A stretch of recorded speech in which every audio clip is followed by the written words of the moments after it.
even when we were kind of pitching to the first people, we were like, yeah, we're looking to do 2025. And we had to go back to those guys and be like, actually, let's do it now. Let's do it. Like the ball's rolling. And yeah, I think we like had this super high aspiration to get 20 resorts on. I'm like, I don't know, that's going to be hard to convince these guys. And then we blew by that, launched with 30. And I think we're going to have 40 here in the next couple of weeks plus.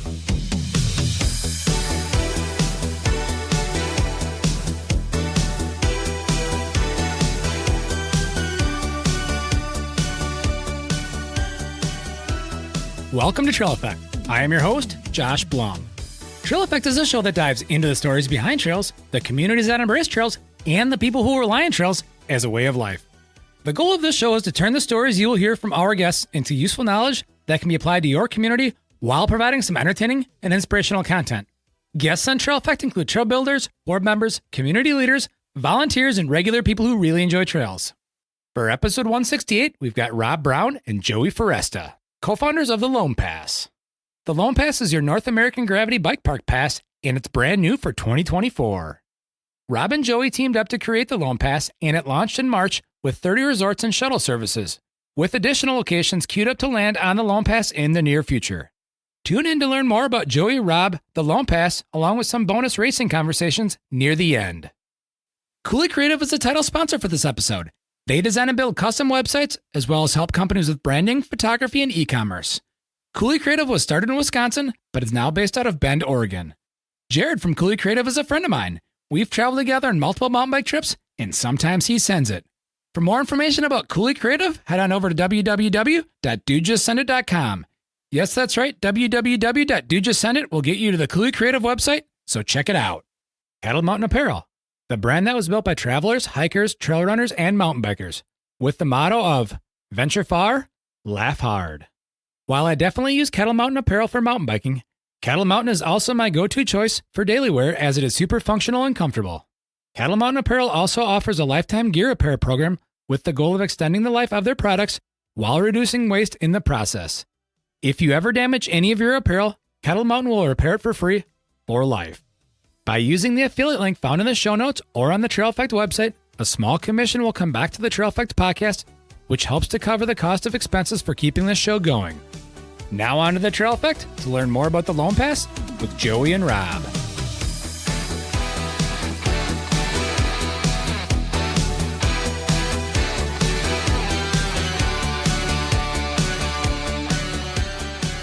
But yeah, so back to what we were talking about before I hit record. Loam Pass got on my radar, I want to say it was last fall. I saw it on Instagram, and then when I was talking to Max, his family has Howler Bike Park, Max Penny, he had brought it up to me that he had been talking to you guys. And so he was probably the first person I had talked to that brought this on my radar. Cool. Yeah, no, Max he's super cool dude, and Howler seems like a sweet spot. I need to get out there. I've been meaning to, but that's cool. That's really cool. Yeah. Yeah, they're one of the first people to come on the pass. There's a couple like early instigators or whatever you want to call them, like early adopters. And Max is a big homie. So, there's actually been a few other people that have like thought about doing this, and they hit him up and he was like, no, I'm already involved with the Loam Pass. So he's a mega homie. Yeah. Always grateful for like the first handful for sure. Yeah. Took a bit of a leap of faith. There was a couple too that it took them like 6 months, but we knew they were coming on. Like Massanutten was an early adopter. Max Howler was an early adopter. Tamarack. Yeah. Wolf gave us a good vote of confidence, I guess, in those early stages. And it's like, you got to build the snowball. So it takes like 5. Nico, yeah, he was a homie. He gave us both Rock Creek and Canoga right early on. So. Yeah. And I mean, the whole concept is it's an awesome concept. I mean, obviously it's working in the ski industry, right? Or for snow sports. And I would liken this to more of like the Indy Pass style of things, which is pretty awesome. And maybe that's the origin story behind this. I love to ride bike parks, and I don't have many too close to me, but there are parks on this list that I would definitely go to, or that I have definitely gone to. I mean, that you guys have as partners already. And there's so many more to be had. And I think timing with this now in our current environment is also really good. Yeah, for sure. I think it's great. I mean, you should talk a little bit about, origin story and, kind of how it started, because initially it was Rob's idea and, we're just riding buddies, but, Let's talk about what you guys, let's get to the story pre Loam Pass. Yeah. Either Rob or Joey, doesn't matter. Either one of you two, like, kind of talk about how you got into mountain biking and where, like, this path to Loam Pass. Yeah, it's my story and Joey's story are kind of similar. Joey's just a little bit better at riding bikes than I am, but we're both kind of like been pro racers in some form or fashion. I'm just a local pro. Joey obviously went, and he can talk about going to the World Cups and stuff. But yeah, I've only been biking for like 10 years, I'd say. Like 2014 is when I kind of first, obviously we played around with bikes in high school and stuff, but I was racing moto back then. And then 2014 or so, I was running like 4 miles a day and I was wearing out my knees, and I was only like 24, 25. So I was like, well, I'm going to start biking.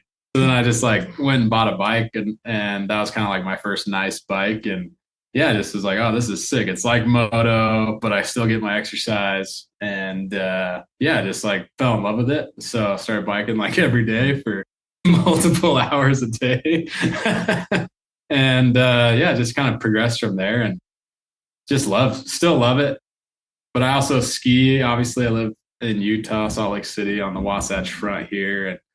And, growing up in Utah, I was lucky enough to go to a nice school, and they like took us up to Sundance every Monday instead of going to class. So I've just been skiing my whole life, and that's part of living in Utah. So like this year I skied like, 40 days or something, which is pretty decent, pretty stoked on that. Not 100-day guy like some real true avid skiers, but nonetheless, I have an Icon pass, and, I bought, local season passes to skiing and stuff. And there's just nothing for bikes. And so, last season with racing and then just riding, I had a Bryan Head pass. I had a Deer Valley pass. I had a Park City pass.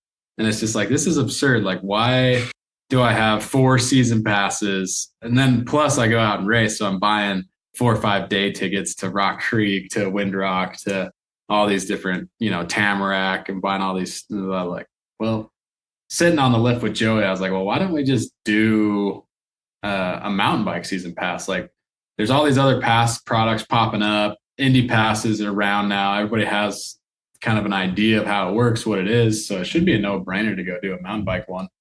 And we both love the sport. And so I was like, let's go do it. We both have all the industry contacts we need. So it just seemed like a no-brainer. I was like, well, okay. It's can't be that hard, which it actually is really hard. But we were like, oh, Joey knows marketing in the bike industry. I know some business stuff. And yeah, so we went out, decided to get it done. Now we're 9 months in, like, wow, what did we get into? Trying to convince Joey to quit his job, and so it's been a journey for sure. But I'll let Joey talk about how he got to the same point I did. Yeah, no, man. I mean, I just grew up, racing BMX, riding BMX, and we have a really good scene out here. So, just live down the street from Cody Kelly, and not far from Mitch Ropalato. And so, we all rode together. I was younger, so I looked up to those guys, and Cody took me under his wing, trained me, got me good. And he switched over to mountain biking. So, I was a shadow. I just switched over as well. But yeah, things started rolling good. Raced World Cups for a couple years, had some injuries, kind of realized, okay, I don't think this is what I want anymore. And so kind of transitioned out of racing World Cup 2 to 3 years ago, and just kind of getting into the industry, started working for a local company here, Fazari, now Ari. I heard it was just I now. Yeah, just I now. So I'm glad you're following. But yeah, so that's been great. And then, yeah, Rob just had this idea all but 9 months ago. So we've just been cranking at that. But yeah, I'm still working at Ari, still in the industry, still, riding and kind of doing our thing. So So you might laugh at this. The first time you got on my radar, Joey, was through a Rich Drew video. there you go. I get that so much between him and like Mo and Hannah and like April's Astros videos. I get that way more than anything else. It's so funny. Yeah. And I've known Rich for a handful of years now and had him on the podcast way early on. And then also he's, brought some of his clinics to where I live as well. So I'm, paying attention to what he's doing, but I think it was the game of bike in Sedona. Yeah. With Kyle Warner. Yeah. Yeah. That was a cool video. It was fun. Yeah. Well, let's get into, so you talked about the origin story a little bit, but let's get into some of the details from the consumer perspective and insight of how it works, and then also like you have other benefits. Like I just saw right before we popped on that you have another partner that isn't really part of, they don't have a pass, but they're a downhill series, right? Southwest Downhill. I'll let Joey talk about the partnership because that's kind of his gig there. But yeah, as far as the pass works for consumers, pretty straightforward, right? So you buy a pass, $250, you buy it for yourself, just like you would a ski pass or something along those lines, right? So you have your name, your picture on there, and then that gives you access to any of our destinations on the pass, right? And we're announcing destinations weekly. We just announced 6 more in the last 2 weeks, so we're freaking stoked on that. But yeah, $250, you buy this pass, and then you get essentially 3 days. So you get 2 free days riding at any one of our destinations, plus a third day discounted, and it's usually 50% off. So you can think about it, 3 days of riding at any of these destinations. Plus, there's all these perks associated with each destination. They're on a destination by destination basis, but lodging, food, bike rentals, and then, they love to give discounts on lessons and coaching and all of those things. So, lots of great additional perks to buying the pass. And then kind of recently, we've started to figure out all the destinations, get the roster locked down for this year. So we started looking at, additional partnerships. I think that downhill one, I'll let Joey talk about it. But yeah, I mean, that one specifically, I don't know how much you know about that new Southwest series, but just popping up, on the radar here just a couple months ago. One of my good friends, he's spearheading it and he's doing a great job. And, the idea is really just is to incentivize and help people, whatever they want to do, ride, race, get new gear, whatever, we're putting together a really good kind of package of perks for all the pass holders as well on, discounts for whatever they might want to do. Hope later on, hotels and bike shops and different things, we want to kind of spur all those different partnerships. So kind of look out on the Instagram or different places on the website where, we'll be announcing different things. I like the way you're doing this, that it's, 2 days, and I didn't even know that you could get a third day half off, but, focusing on the 2-day thing, like for me, if I can work a trip the way I personally would like to work a trip, I go to a park for at least 2 days. And I spend that first day, like kind of getting to know the lay of the land, doing what I think a lot of us know is like pre-ride, right? So we kind of get to know all the trails. And the next day I come back and either ride what I had the most fun on and do laps on it, or work on like some kind of skills, like maybe a trail that kind of gets me out of my comfort zone and I want to get better at it. So I think it's awesome that you guys are really doing that and incentivizing, at least 2 days at any given place. Yeah. And I think that's kind of the whole idea too. And, going back a little bit about just kind of the origin story, it's like, we talked a lot about different ways you can do it, right? And that model of 2 days, I think just makes the most sense for everybody, because we really don't want to cannibalize the season pass holders for these destinations, either resorts, bike parks, that's what they eat with, right? So the idea is really just trying to help them hit capacity and fill empty space. And so that model really helps in protecting them, and also for riders that want to try different places, that's the perfect model for them. No, I just think yeah, like Joey said, it makes a ton of sense for people that want to travel, and then also for that like kind of curious, more intermediate biker that wants to get out to some destinations but doesn't want to commit to a $400 or a $600 season pass to their local spot. So we're hoping to kind of spur a little bit of more of the bikers that are maybe curious about going to bike parks, where hey, these trails look super fun, and they're lift access, so let's go up there, check them out, and hopefully tap into a little bit of that beginner intermediate market that maybe isn't ready to buy a season pass but wants to get out there. And this is a great way to do that. Yeah. And, for somebody like me where I live, I don't have a local place, right? And so I'm going to have to travel. And so this provides opportunity to go north. I live in the upper Midwest in Wisconsin. I could go north up into the UP. There's a couple places up there. I think Marquette Mountain, and then Keweenaw Adventure Company has a shuttle service as well in Copper Harbor. Or I could go south to Chestnut, which is a ski and now mountain bike resort about 3 hours south of me. So for riders like me that don't have that local resort, that wouldn't buy a season pass because it doesn't make sense for me to buy a season pass. It's also really good. Yeah, no, stoked too. So he's going to be super stoked. Yeah.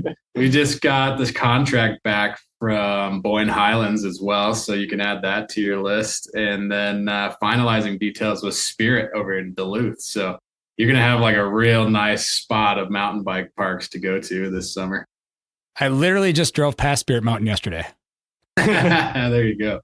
I had to go north for my day job, and I had to drive. It was an hour and a half northwest of Duluth that I had to go to. And so I drove through Duluth twice, right past Spirit Mountain. So Spirit's coming on. We're working on the contract there, and Highlands is signed, which was, they're super awesome up there, and that park looks fun. So we're planning a UP trip this summer too. But anyway, that's late breaking news for the podcast. So not announced yet. First to hear it. Awesome. We love to break news on the podcast. I was able to break news with Sean Leader a couple of months ago on his Southern Gravity bike building business, and actually race team. So we'll take breaking news whenever we can get it. Yeah, no, we're stoked on the kind of that upper Midwest. We got a bunch of stuff in Missouri, obviously Arkansas, but Midwest has come together really nice. Oh, there we go. Did you hear that? Yeah, that's fine. It adds flavor to the whole conversation. When you go to, if you do a UP trip like you just talked about, we're gonna definitely have to connect, and maybe we need to get you lined up with some tour guides so you can get all the best riding. 110%. So yeah, we're planning on flying up sometime. We're working on the dates right now in June, maybe July, but most likely sometime in June. But yeah, get up, go to Chestnut, Boyne Highlands, Marquette, Copper Harbor, kind of make that journey on up. So yeah, super stoked. Looks so amazing. My family's all from Michigan, so I spent a lot of time on the lakes up there, and Traverse City and Charlevoix, and we have a cabin right there in Mansalona, but never brought a bike, so I'm really pumped to get up to UP. It just looks so sick. Yeah, Copper Harbor is my favorite place to ride, period. And it's, in theory, that's where my company's based out of, and so I have reasons to go there for that as well. Or it was started there at least. Yeah, we've been talking to curious what your take is, but we've been talking with what is it? The South Hills? There's two shuttle companies, Keweenaw Adventures signed, and East Bluff Bike Park. East Bluff Bike Park. So we're talking with them as well. So we could have potentially another location up there. Yeah, East Bluff is actually owned by my boss. Aaron Rogers, the owner of Rock Solid Trail Contracting, owns East Bluff. Let's speaking of Upper Midwest, have you had any discussions? And I can cut this out if we don't want to talk about this, but have you had discussions with Giants Ridge at all? I've reached out to them several different, just cold emails basically, but warm introductions are always the best. And I haven't had the opportunity to get up to, have somebody say, hey, you should talk to these guys yet. So they're definitely on the radar though. Maybe that's a good way to transition into the Loam Pass from the business perspective of like all these different shuttle companies and resorts. Like what's kind of like from their perspective, I guess, what is your sales pitch on your end? Yeah, for sure. I mean, I guess I'll take this one because I do most of the sales pitching. Go for it. But man, no, it's a pretty straightforward pitch, and the resorts have been, the feedback from them has been great. They all love the idea. They're all used to kind of the ski industry and seeing what's going on with the Indy Pass, and a lot of our destinations are Indy Pass destinations as well. So they've seen great success just bringing in new people, new boots, so to speak, to their parks, which is what they want, right? They want new people coming in, spending money on dining and lodging and those types of things. But with the Loam Pass, we were able to actually build out kind of a model that makes a lot of sense. And they call it the yield, right? The bike park yield, what they get paid out at the end of the year is actually super high. So, when we sell a pass, 85% of that pass goes back towards the resorts in some form or fashion. So we have a chunk of that goes to marketing expenses, what we call shared marketing. And that's like, we have a list of affiliates that are actually going to go out to these destinations. Rich Drew, for example, you mentioned, he's going to host the ride series at Loam Pass destinations exclusively this year. And so that's kind of a marketing expense. We then become like a resource to those guys as far as, hey, we're going to send people up to you. We'll plug you into the network. And they love that. Not all the ski industry is plugged into the mountain bike world. And so that's been a major perk to these guys. But at the end of the year, we actually take and say, okay, what was the volume at each park? And then break up kind of the resort pool, so to speak, by volume. So, if a park saw 2% of the total volume, they'd get 2% of the resort cut. So it's super fair for everybody. And, we were curious at first how it would work with having both bike parks, shuttle companies, and resorts on the pass. But the volume has actually been pretty surprising to see, like somebody in like the Gravity Feed in Bentonville, they're doing just as many people and just as much volume as Marquette or Tamarack, which is it kind of just worked out that everybody is happy with how it's structured. So anyway, hopefully that's enough detail that people can get an idea of what's going on, but without sharing all the secret sauce. Definitely don't want you to share all the secret sauce.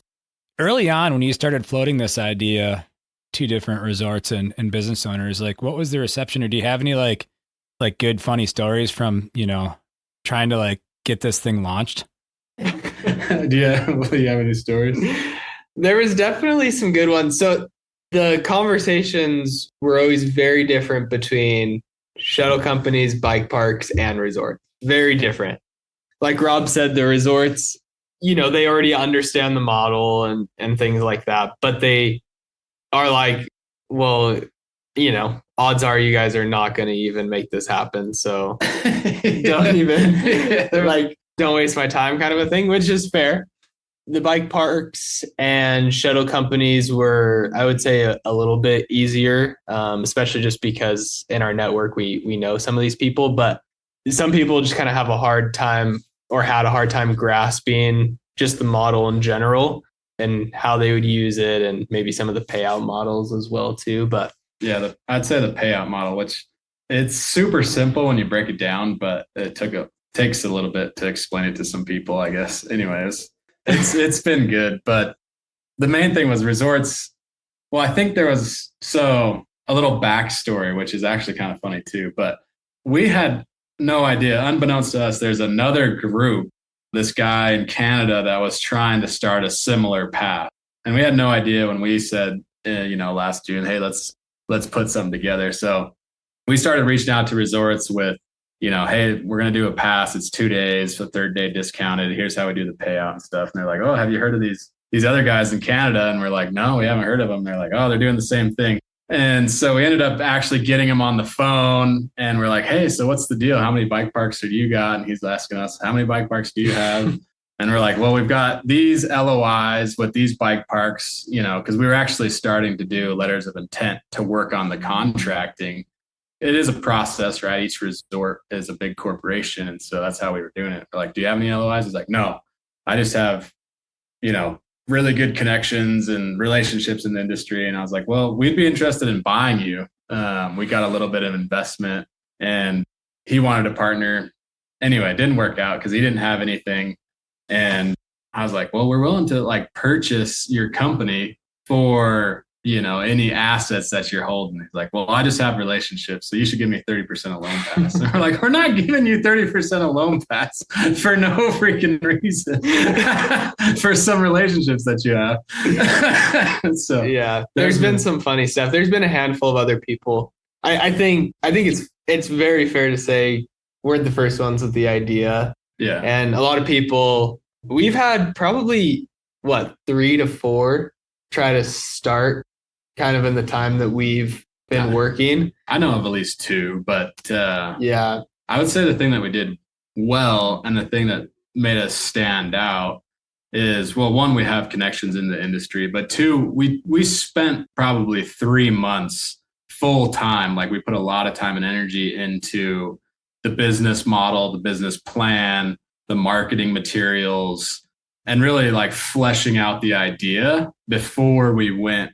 And, I'm a little bit of a sales guy. So I'm like, well, let's just go talk to people. But Joey was like, no, let's make sure we have our pitch dialed in and we got it done and made sure that we had an understanding of what this was going to look like before we went out and started pitching to people. And I think that made a huge difference.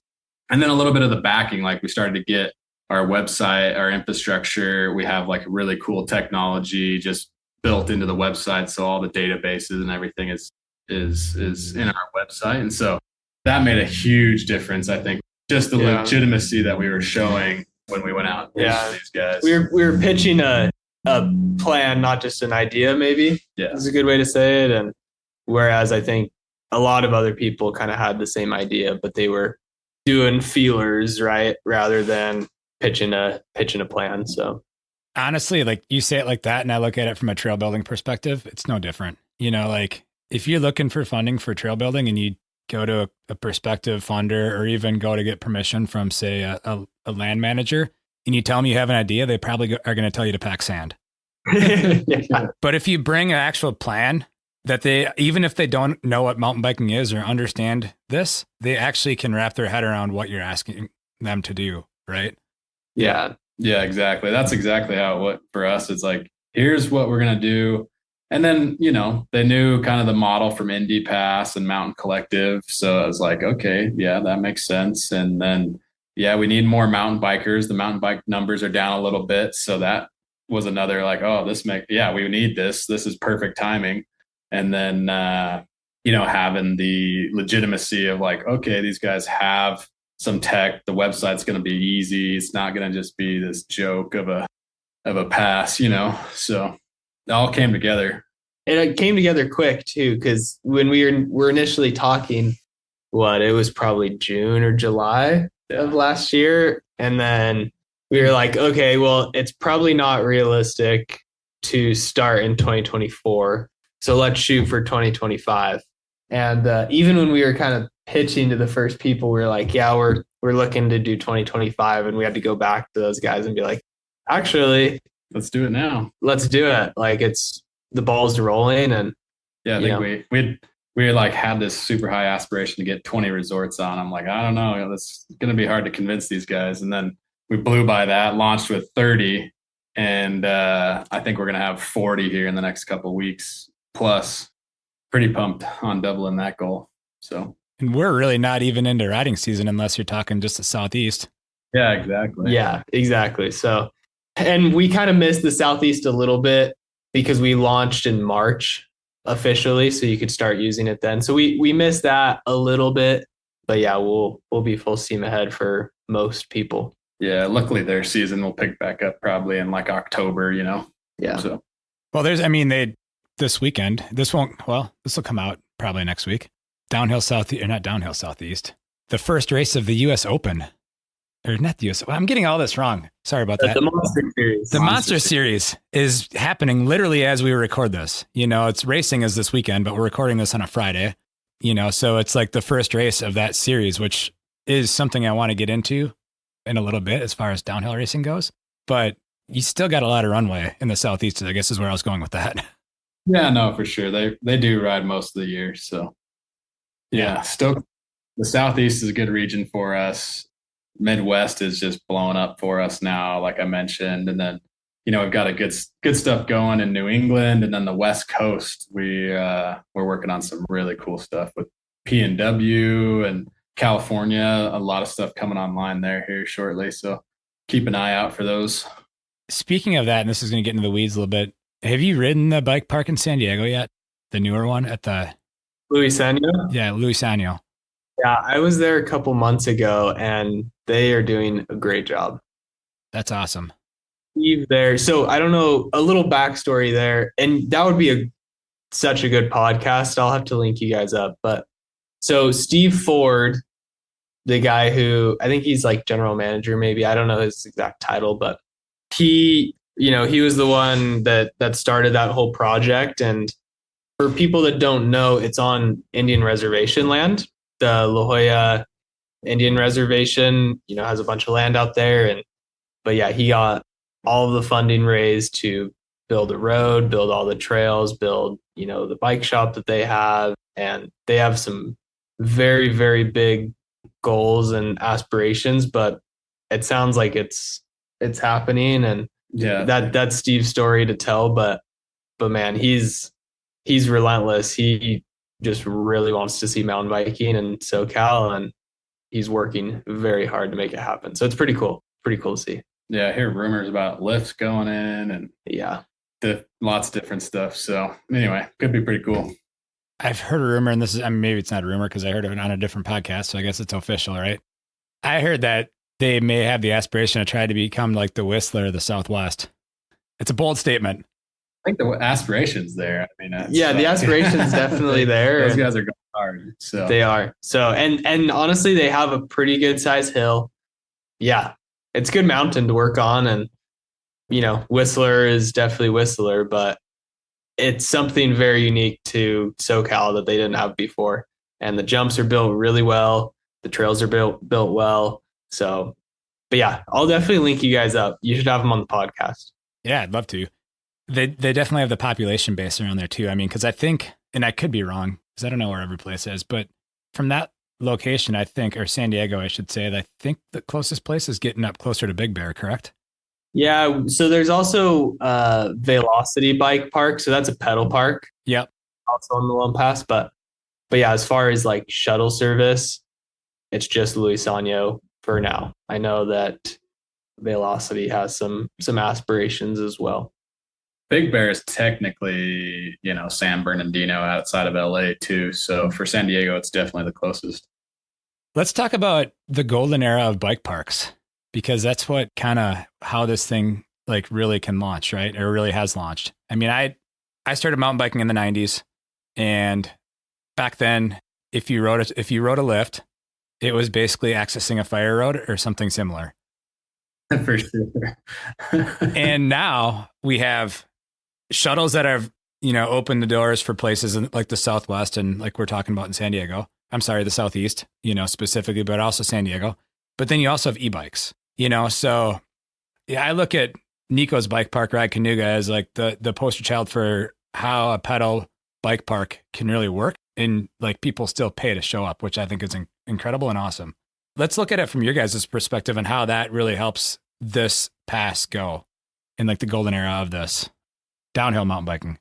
Yeah, I think for us, it was like, as we looked at this, right, I think there's been previous mountain bike products, Mountain Bike Parks Pass and some different things, but maybe they didn't quite have the tech behind it to make it work. But also they were just all focused on ski resorts, right? And we're mountain bikers first, right? Not ski resorts first. And so we said, let's include everybody, right? Like Moab is one of my favorite spots to ride. And, they've got Rock Creek, and then, I don't know if you've been down to Jared's Place, but like the stuff they're putting in there, the trails are just so much fun. And so let's build a pass around mountain bike destinations, not around ski resorts in particular. Not saying, ski resorts, like, they have some of the best infrastructure for biking and lifts, but, we want to go to the places that are fun. And that includes shuttles like Bentonville, that includes bike parks like Jared's Place or Cayuga,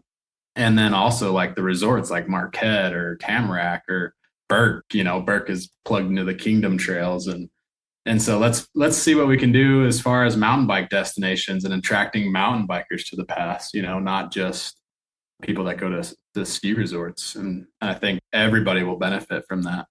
Yeah, and I think Nico is kind of one of the first ones. I know he helped Sean Leader kind of jumpstart Windrock a little bit too, but it's just this kind of perfect cocktail they've all figured out. It's like they're year round. You can ride all year. And frankly, mountain bikers don't care. They just want to ride sick trails. So if you have the sick trails and you have all the amenities that make it easy to access, closer to town than most ski resorts, and and you have some infrastructure, whether you have to pedal or not, people just want to ride good trails. And so especially in places where, I would say that we're pretty lucky here in Salt Lake because there's a lot of city built trails. There's a lot of very good trails to go and ride for free, but that's not the case everywhere. And so, especially out east, right? Like everything's private. And so they figured out a nice model where it's like, okay, we got to own the land to build the trails. And so that does come with a little bit of a price tag, but people understand that, I think. So, yeah. And at the end of the day, people just want to ride good trails. And so in areas where you're the closest good trails, people will pay. Yeah. So. Free city trails are great, but once you can introduce a mountain biker to like, that hand-built flow berm trail at Jared's Place, like double wide, or, that's maintained too. That's maintained. And, or you go to Cayuga and you ride, and then even like ride BMH and stuff. And, that there's something to be said to maintenance and then that investment. And it's like, we want to introduce riders to that have an experience, that maybe bought a bike and are just riding their local spot. So that's one of the things that we're excited about. That's exactly why I push the pay-to-play model as much as I do through this podcast. I mean, I do believe that most of us, if not all of us, probably got into mountain biking through the free model, through local municipalities, public land, or whatever your land access is.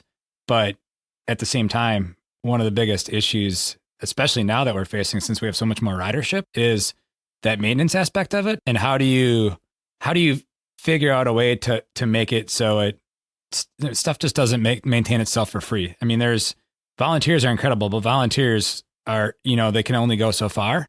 And that's where like Nico's thing, especially Rad Cayuga, like they're doing awesome maintenance there, and they live in a place that's located in a place that has actually a lot of really great public access. And it comes to, they're right at the edge of Pisgah National Forest, and then they have DuPont around the corner as well, so they do have that public stuff, but they offer a product that the public land can't have, and that's the maintenance. And it's an expected user experience. I think Cayuga is just in this, like, I think some people have tried to mimic it, but it's actually funny because I think they benefit from Pisgah and all the people that attracts, Asheville. And I love those trails, but technically you're not supposed to ride e-bikes there. And so I think they've just hit this really sweet spot where it's like, we're going to build sick trails. You can ride an e-bike here, which you can't ride at Pisgah. And then it's just turned into like this real, just kind of got that magic to it. I don't know what it is, but yeah. Great spot. When you ride those trails, you're like, oh, okay, these are sick. Yeah. And that's what the experience is, right? Like, I think when you go to Jared's Place, they have that magic. I think Cayuga has that magic. And, there's just some parks where they have the trails and they've just built them and they get maintained. And then it's just like, you ride it and you're like, doesn't matter how good a rider you are too. It's like, I'll go there and it's like the most Jerry guy from Florida is there and he's just lapping the thing. And then, I'm an ex-pro racer, and it's like I'm clearing everything, and he's just stoked to clear this jump for the first, the easiest jump on the line. But there's just something about, when you get a good trail and the good magic going to it, the experience is great. So let's transition to, I wasn't totally planning on talking about racing and stuff, but since both of you are former pro racers, let's talk about racing a little bit. And let's talk about the rise of gravity racing in the US again, because it's pretty awesome to see. Maybe you can speak a little bit about the Southwest downhill, because honestly, until I saw your Instagram post earlier today, I hadn't heard of it. Yeah.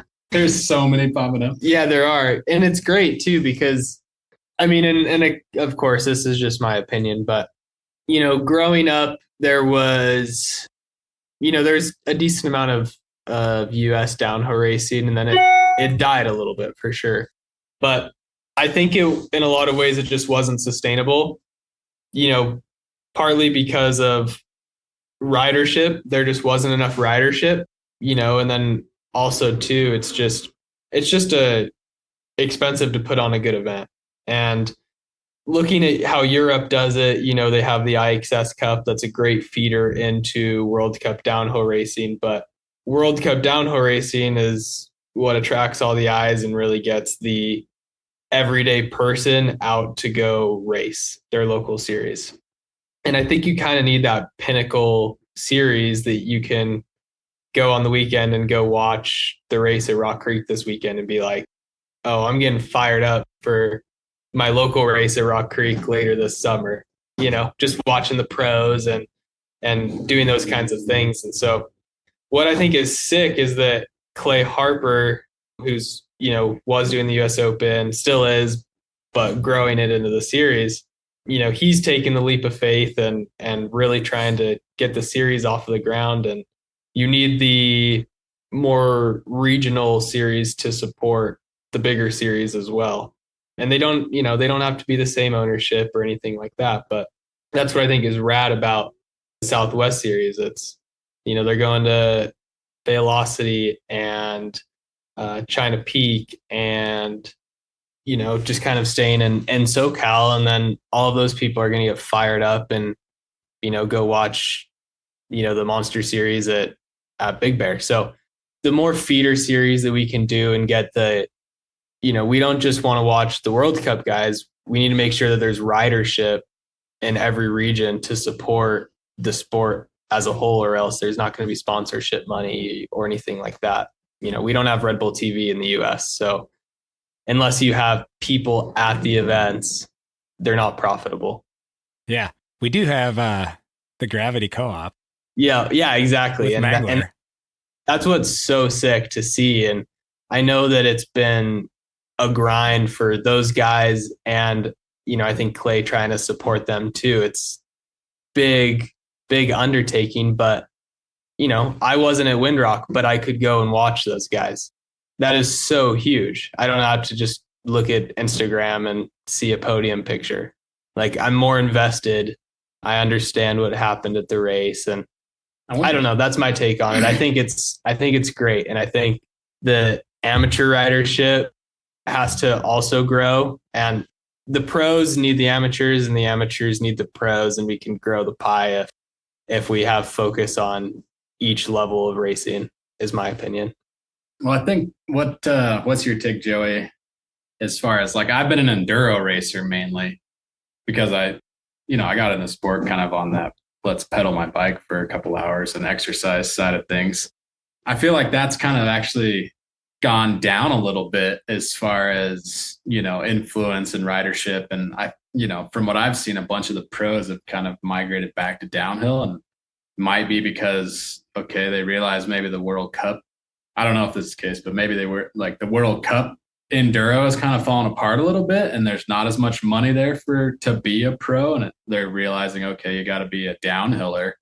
And so that's kind of, and then, that's kind of transitioned a lot of those racers back into downhill. I'm not sure, but anyway, kind of interesting to think about as a whole. Yeah, it's super interesting. I think that's a good example of a sport that was very heavy on amateur participation and not as heavy on pro participation, and also hard to market, monetize. and super hard to monetize it for companies. And at least right now, the companies are the backbone of, how World Cup racing happens. Elite teams pretty much fund the World Cups, and once it doesn't make sense for them. So I don't know. It's super hard, and I don't know what the answer is, but I do know that for a long time, I think downhill racing focused too much on pros and not as much about the amateur ridership. And I think you just need a really good balance. You go to anywhere in Europe, all the IXS Cups. I mean, I did one IXS Cup and it was just ridiculous. I got like one lap of practice because there was seriously like 800 riders. And it's like, okay, well, how is that the case? But on some of the big local races out here, the big local downhill races, you have maybe 100, 150 people. So I don't know. The pendulum seems like it has been a little out of whack, but it seems like it's growing and it's healthy on. Yeah, we got a lot of series. It'd be interesting to see if we can mimic though, like the IXS, which is the direct feeder to a World Cup. And then we can have, each of these regional, the Southwest, the Southeast, you got Eastern States Cup, and you got, the Pro GRTs. And if you could get all those to feed up into the Monster Series or whatever it is. Yeah. But that, seems like there could be some real potential there. Yeah. Well, and BME's got a DH series now too. Yeah. No, BME, that's what I've been racing the past couple of years. And I think BME, is really at a great a great position to what's the word here? Seize on a great opportunity, I guess is what I want to say. But with all the kind of the enduro falling away and having downhill, I think they could become a premier, like the Monster Cup, if they can get some backing and some sponsors, they could become a premier race league. And, if they added something like dual slalom, like how cool would that be? Right. You can it's like the glory days again. You can race dual slalom, downhill, and go pedal, and it's like, you get the XC in there, and then it's like, that's, across the entire nation. Then you have like all the pros going to one series, which and then all of a sudden as a brand, you're way more willing to buy the big trailer and go out there and have a big pit and have a presence, and because there's 5,000 people that are walking around the pits. Yeah, it's a lot cheaper to fund race teams that travel together. And, so I think, that is another layer to it as well. We don't have. Got to make the event. Yeah. For a general public. And that does narrow it down to some locations. Like you got to be a little bit closer to a big population center or whatever. But that seems to be one of the keys that we need to, and I think BME is primed to do some cool stuff like that. So, yeah. And the Monster Series too. So I think they both have really cool things going for them. So it'll be interesting to see if the sport grows exponentially in the next couple of years, but I think it will. I participated in NARBA events back in the 90s, and not that I was good at it. I just had the means to be able to do it and the desire. And so like, it was interesting to see, I think 3 years in a row, I came to Deer Valley, back in I think it was 96, 97 and 98, right? Back in the heyday of NORBA.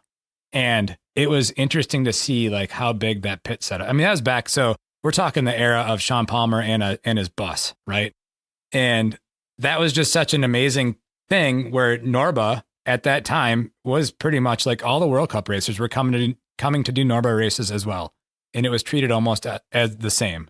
And some NORBA races were in tandem World Cups, so I think it'd be so cool as a person that lived through that era to see that era come back around. Yeah. That's what we need is that event and that destination focus. And, the UCI World Cup they called it the EWS, but now it's the EDR or whatever. I feel like it was so close to being something so good. And then it just kind of fizzled a little bit, but they had a great feeder system going where they had, wasn't the BME, but something similar, like you'd go out and there was a couple on each continent, and that was a feeder to the big the big leagues, and then those big events over the weekend. Yeah. But anyway, They did a really good job. And I think where at least I was a little disappointed with it was the coverage that they were doing. They were doing like the Queen stage coverage rather than the, you know, it's kind of uneventful to watch a stage that it does mean something, but you finish watching and you still don't know kind of what happened. You're like, okay, I guess I'll come back. I'll go to Pink Bike tomorrow and see who won. It's like it's a little underwhelming, and so it's a hard code to crack. I don't know how you do it because I could, maybe you set up on the last stage and you have like, hey, this guy is down by a second, but he's going to go into the hot seat if he wins by 1.1. I don't know. Yeah, it's really hard to crack, but I always go back to, and I don't know why I'm the only one, maybe just because I'm a fan of rally racing. And so rally racing to me is the same format as enduro. And I love watching the rally highlights, every year you got, all this, they go all over the world. They do really cool stages and they're all time stages, just like an enduro race. And anyway, there might be something there where you could just, you do really good coverage, but you make sure you tell the story of the race. Anyway, yeah, I think they got off on something weird with the Queen stage though, because I hated racing them too. I'm like, I don't want to do that. Yeah. It's like, that's a downhill race. Go over there and do that. Yeah. But anyway. Yeah. Well, I don't remember. I think this is the name of the show. If I get it wrong, so be it, because people that watched it will understand. But, years ago, a handful of years ago, Red Bull had On Track. I think it was On Track. That's the name of the show that I'm thinking of. And I think that coverage, while it obviously wasn't a timely coverage, it was the closest thing to what I'm going to say proper coverage for enduro should be, because it told the story. I mean, On Track did focus on just a handful of, like, they had their one or two people that were like the focus of the show that got followed around mainly. But like, that was really good, in my opinion, really good enduro coverage. So if you could blend that with what you just talked about with the rally car. At GRC, they do a great job. And it's like, they get the coverage out live sometimes, or it's like right after the race, and you can do both ways. But anyway, GRC does a great job. Whose car got flipped over and totally wrecked. It's like, let's watch stuff that people want to watch, guys. Like, go to the gnarliest spot and get all the carnage. Like, let's that's the point of rally racing. Well, and the whole enduro thing it somewhat baffles me, because it is in certain areas really popular still. I think it's unfortunate for what's happened on the World Cup level, or what I guess it's EDR now, like you're saying, but EWS is what I'm going to always refer to it as, because there's a handful of races where I live. We'll use Marquette, Michigan, for example. Marquette's fall enduro sold out last year in under 2 hours. We're talking hundreds and hundreds of spots. Oh yeah. It's incredible. I think it makes sense as a race format. It's just people want to ride their bikes, and we've seen a lot too, like, and I've ridden racing it for 5 years, so it's transformed a lot. And different series go, we want 2 days with all backcountry, or we want all lift serve. And so it's always finding it's the spirit of enduro, which maybe that is the spirit of enduro, right? Like, it's just, it depends on the race event. Like, this one's is all lift serve and this one's only backcountry. And it's like, that's just the way it is, which is cool. That's great. What I mean? Like, it's a mixed bag of what you get. But I think it's that most people have an enduro bike, and most people like to ride their bike for a couple, multiple trails. And anyway, I love enduro, but I loved going to New Zealand the last couple of years, and then the races here in the US, and like, that stuff is amazing. But when I go to Europe and I race in the guys' backyards, it's like, not, I was getting my butt worked. Yeah. And I think that didn't help US racing for a long time either. So it does feel like we're on an upswing though. So I'm excited to see what happens the next couple of years. There's a lot of momentum with it. Yeah. And I think that the talent that we have coming up right now too will be a huge factor. For sure. I mean, yeah, you have Ryan Pinkerton, Asa. Asa's so fast. Yeah. I mean, dude, there's some great riders coming up. So that'll help. Yeah, it's too bad Asa crashed at Windrock, but he'll be Yeah. back. He's young. Yeah, he will be back. So hopefully sooner than later. I got a question that I typically try to ask everybody, and that is a mountain bike specific community related question, which is if you had to move from the community you live in right now, which is a pretty awesome community in terms of having access to mountain biking, where would you go, or what amenities are like kind of things you have to have in terms of stuff that makes a great mountain bike community for you? And we'll have Rob go first. Oh yeah. What makes a great mountain bike community? Well, for me, I like going out and riding with all sorts of people and riding all sorts of trails, and that's Utah's great for that. We got 8 bike parks within like an hour of my house, and then I live kind of out on the west side, and I can basically ride in the desert all year round, right out from my door. So I'd say riding from my door is just that's unbeatable, honestly. So, but anyway, I've been looking at spots personally. I would love to go to Idaho and live right on the, in the Tetons. I just love that spot. Just that mountain range, as far as U.S. mountain ranges go, it has my heart. But then North Carolina, my buddies moved out there. One of my best friends moved out there 2 years ago. So I've been riding out there and then racing with Windrock being out there, and just that Asheville area is super nice, man. You can't beat it. So one of those 2 spots is where I'd go next, probably. What about you, Joey? That's funny. I was gonna say Asheville too, but I guess kind of along the same lines as Rob. To me, the riding is, half the riding and half the crew that you're riding with as well. And of course, that makes me partial to Salt Lake because that's where all my friends are and that's where, our riding crew is. But man, everybody out there is just super cool, super laid back, very nice. Trails are great and you can ride year round, which is also great. So yeah, no doubt why Aaron and Nico and everybody moves down there. Yeah. But, I didn't understand for a while, but I'm starting to understand. Yeah, it's a great spot too. But I also I'm a big mountain guy too. I like the snow. I like just the size of the Wasatch and the Tetons and stuff too. Even Asheville, I'm like, oh, these mountains are cool, but yeah. Anyway. What about you? Where would you go? I don't know because I haven't been to enough places yet. I haven't had that. I really want to get to Tasmania more than any place at the moment. That's he went out choice spot. Yeah. It's really, really laid back. Like I would say it's kind of like living in Wyoming, but they've got just the 2 of the best bike parks that I've ever ridden. Like Medina is a proper bike park. Like, 20-minute run and stuff all the way at the top, and then just well-built stuff at the bottom. And then that other spot, Blue Derby? Yeah. They're building that stuff. It's super cool, man. That little town is really quaint, really fun. And yeah, the slabs and stuff out there are bonkers.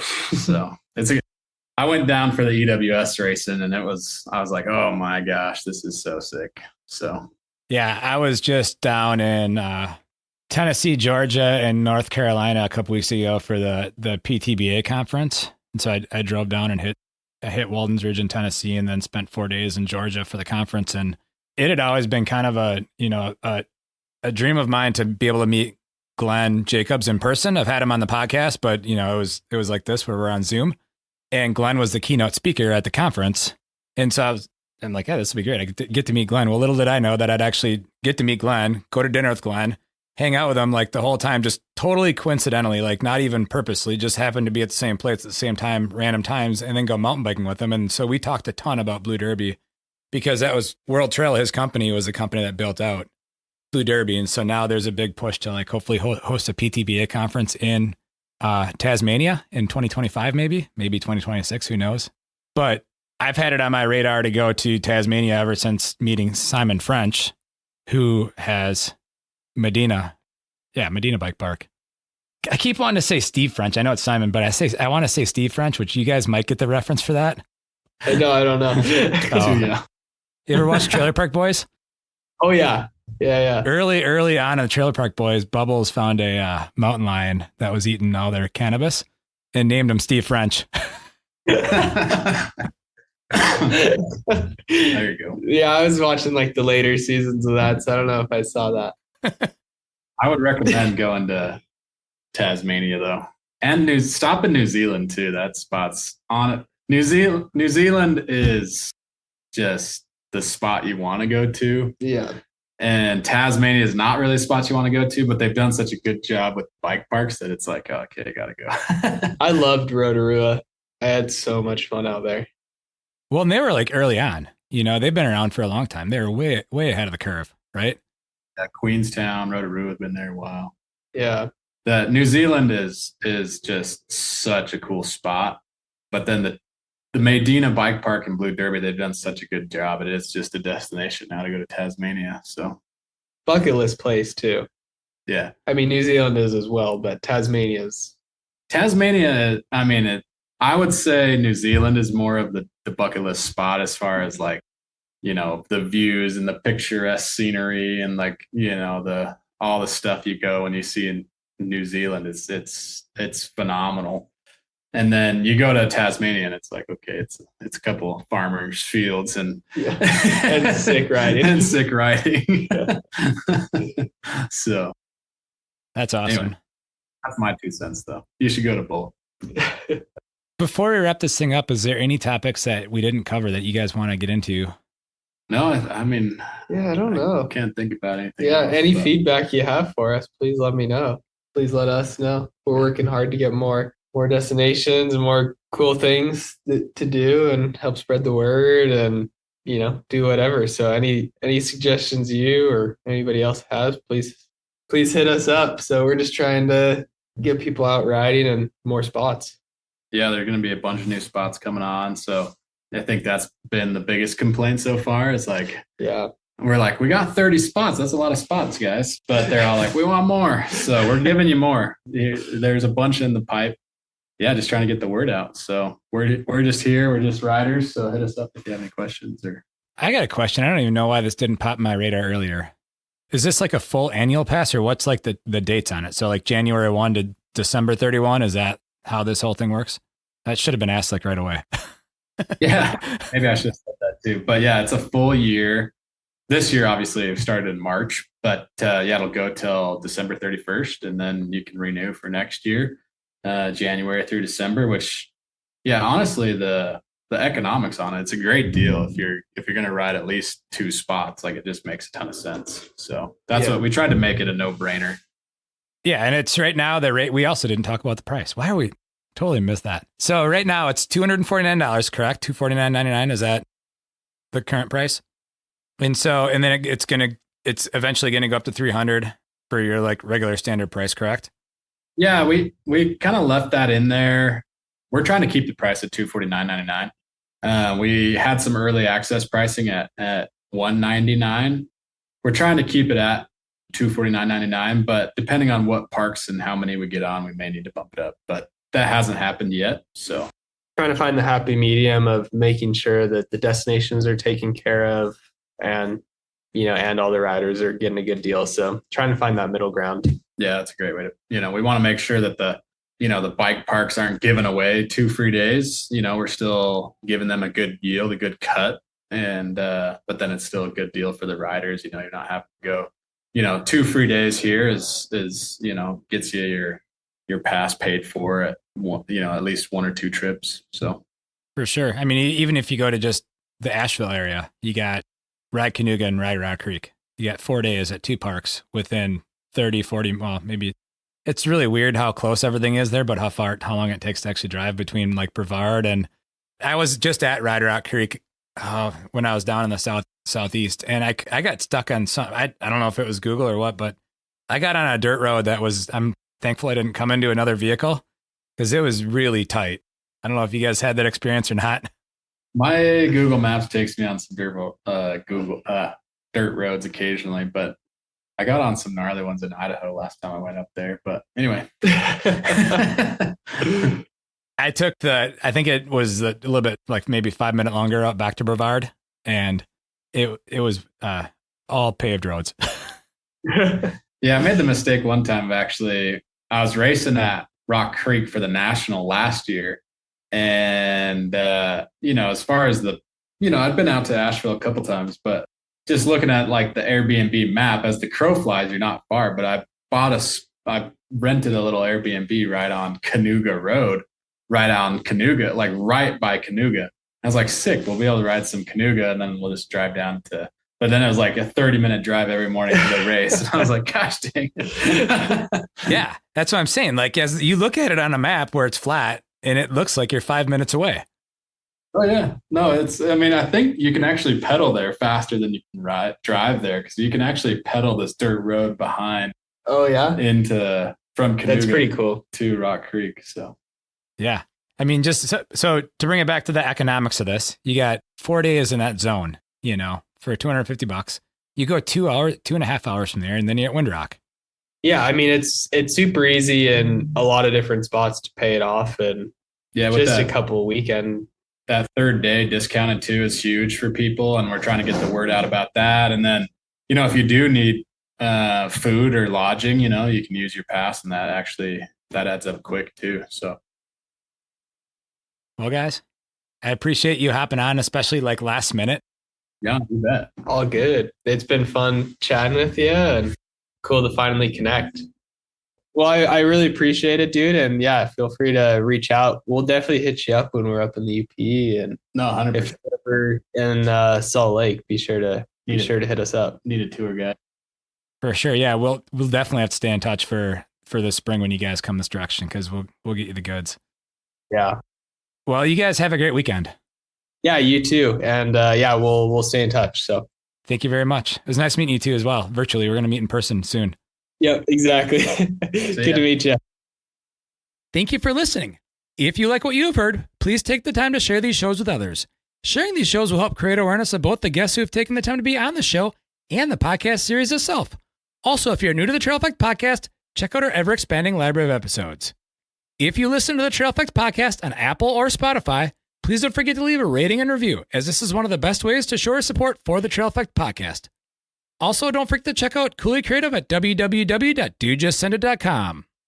For additional ways to help support the Trail Effect podcast, check out the affiliate links tab at the Trail Effect website, where you'll find links to Kettle Mountain Apparel, Worldwide Cyclery, and Trail One components. By using the affiliate links found at www.traileffectpodcast.com, a small commission will come back to the podcast, which will help keep this thing going. This podcast has been edited and produced by Evolution Trail Services. Thank you again for listening.